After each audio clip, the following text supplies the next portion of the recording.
Negros Occidental. Dayuhin naman ang paandar na jeep cycle sakay si Santa Claus.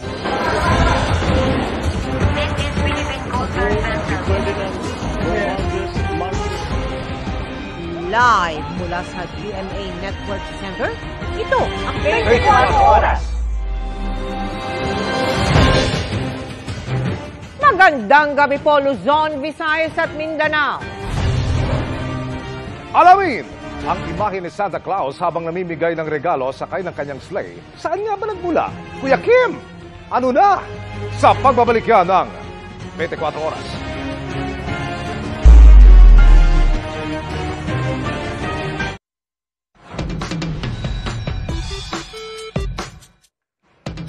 Magandang gabi mga kapuso. Ako po ang inyong Kuya Kim na magbibigay sa inyo ng trivia sa likod ng mga trending na balita.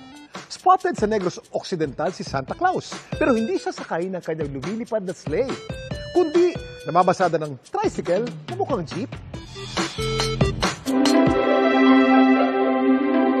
Sa ginanap na opening of light ceremony sa tinaguriang Paris of Negros, ang bayan ng Silay sa Negros Occidental, ang isa sa mga inabangan ng mga manonood, ang pagparada ng mga kumukuti-kutitat na pedicab na ito.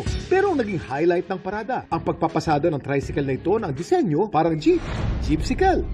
Ang nagmamaneho ng umiilaw-ilaw na jeepcycle, naka-Santa Claus costume pa. Ang nasa likod ng paandar na ito, si Jogard. Aliw na aliw sila. Yung pasahero ko, feel nila yung Christmas na papalapit na. Ang jeepcycle ni Jogard, in-order pa niya sa Maynila. 1.5 month lang po ang paggawa nito. Pagpatak naman ng Vermont, batik na raw na naka-Santa costume siya tuwing namamasada. 2 years ko na ginagawa to, September 1. Nag-design na ako ng mga decoration ko sa tricycle. Tapos, nag-costume na ako atop sa mga bata.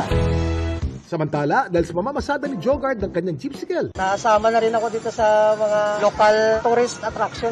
So we would always call him if may mga bisita kami who would tour around the city. We are very, very grateful kasi naging added attraction siya. Tala para malaman ang trailer sa likod ng viral na balita, i-tweet o i-comment lang, #Kuya Kim, ano na?